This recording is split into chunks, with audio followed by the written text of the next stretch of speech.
Aujourd'hui, on va parler d'une technologie que j'affectionne depuis quelques temps maintenant, qui est le JavaScript. Alors qu'est-ce que le JavaScript? Le JavaScript, historiquement, c'est un langage qui s'exécute uniquement côté client. Donc ce qu'on appelle côté client, en fait, c'est le navigateur de l'utilisateur de votre site internet.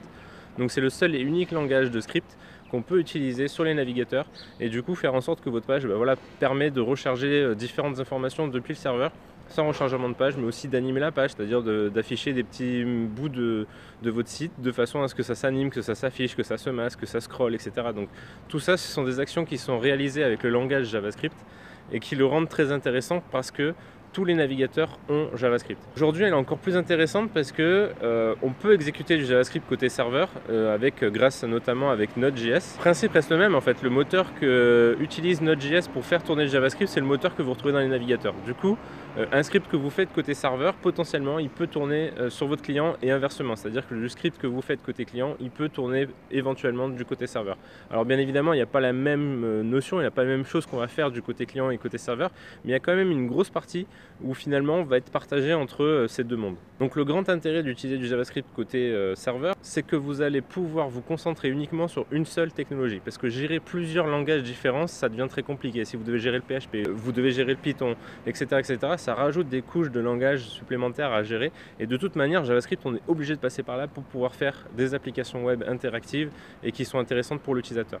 Donc le fait de pouvoir utiliser ce langage-là du côté serveur, ça simplifie les développements parce que vous n'avez qu'une seule technologie à gérer et ça c'est quand même un aspect qui est pas négligeable et ultra important. Un autre aspect intéressant d'utiliser du JavaScript côté serveur, c'est que vous allez pouvoir faire ce qu'on appelle du server-side rendering. L'idée derrière ça, c'est que du coup comme le langage est le même entre le client et le serveur, vous avez certainement des données à partager entre votre client et vos serveurs et pourquoi pas du coup réaliser un seul bout de code que vous allez pouvoir utiliser à la fois des deux côtés.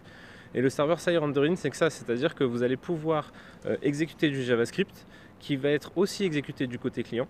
Et ce qui fait qu'aujourd'hui, quand on réalise une application, ce qu'on appelle one page, sur laquelle une fois que l'utilisateur arrive sur votre site, qu'il est chargé, du coup il n'y a plus de rechargement de page, vous allez pouvoir naviguer entre toutes votre pages sans rechargement de page. Ça c'est quelque chose qui est ultra intéressant aujourd'hui et que de plus en plus d'applications utilisent maintenant. Le fait d'avoir du server-side rendering, ce que ça va apporter, c'est que une fois que la page va être chargée sur le navigateur du client, en fait la page est prête à être utilisée. Contrairement à la plupart des applications one page aujourd'hui, c'est on arrive sur une page, on attend le chargement de la page et une fois que le script est chargé, etc., et que ça se lance, votre application se lance. Là, le fait de faire du server-side rendering, il n'y a plus ce temps de latence, le temps d'attente au niveau de l'utilisateur, c'est-à-dire que l'utilisateur peut utiliser directement votre site dès que votre site est chargé. Et en fait, l'idée, c'est que derrière, une fois que votre site est chargé, le script côté client va prendre le relais et va pouvoir faire votre one page. Alors il y a plusieurs avantages à ça, je vais faire une vidéo dédiée au server-side rendering parce que c'est quelque chose qui est très important et qui est très intéressant. Et du coup voilà, le JavaScript va permettre non seulement de partager du code côté client et côté serveur, donc ça facilite encore grandement les développements et surtout ça vous permet de gagner du temps parce que voilà, vous n'avez pas deux fois la même chose à faire. Et aujourd'hui la communauté JavaScript est énorme. Alors le seul petit bémol on va dire à utiliser du JavaScript encore, c'est que c'est assez nouveau, c'est relativement nouveau parce que Node.js ça existe depuis pas si longtemps que ça. Du coup ça bouge énormément, c'est-à-dire que constamment il y a toujours des nouvelles librairies qui sortent, il n'y a pas un gros framework qui sort aujourd'hui et qui permet de dire comme Symfony ou comme Zend, c'est encore un peu balbutiant tout ça, donc il y a beaucoup de choses qui bougent et les frameworks ou les librairies qui sortent sont très intéressantes mais bougent énormément. Du coup c'est vrai que des fois c'est un peu galère à gérer cet aspect là. Par contre, maintenant, aujourd'hui, on arrive en 2017, la technologie commence à se stabiliser, donc ça devient intéressant d'utiliser ça même en production. Et les développements commencent à être de plus en plus faciles à réaliser. Le troisième point sur lequel je voulais revenir sur le JavaScript, pourquoi l'utiliser, c'est que c'est un langage qui est très simple d'appréciation. C'est-à-dire que quelqu'un qui ne connaît pas le JavaScript peut très bien l'apprendre rapidement, de façon très simple parce que vous n'avez pas tout un écosystème derrière qui est quand même assez complexe à gérer et surtout en fait tout le monde a le JavaScript du coup, c'est à dire que vous n'avez pas besoin d'installer quelque chose, etc. Vous pouvez faire du JavaScript directement dans votre navigateur, c'est tout à fait possible.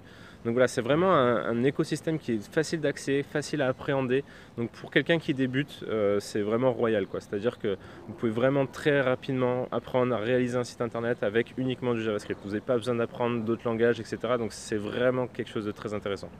Donc voilà ce que je voulais vous dire pour aujourd'hui. Donc pour résumer, le JavaScript c'est bien parce que c'est un langage qui est exécuté à la fois du côté client, à la fois du côté serveur. Donc c'est une seule technologie que vous avez à maîtriser pour les deux environnements. Vous pouvez faire du server-side rendering, qu'on le verra plus tard dans une autre vidéo, qui apporte aussi de la facilité dans le développement et un gain de temps considérable. Et pour débuter en JavaScript, c'est ultra simple parce que vous pouvez appréhender le langage très rapidement et réaliser quelque chose de façon très rapide et intéressante. Voilà, j'espère que cette vidéo vous a plu. N'hésitez pas à poser vos questions en commentaire et à vous abonner à la chaîne pour retrouver mes futures vidéos. Et je vous dis à très vite pour la prochaine.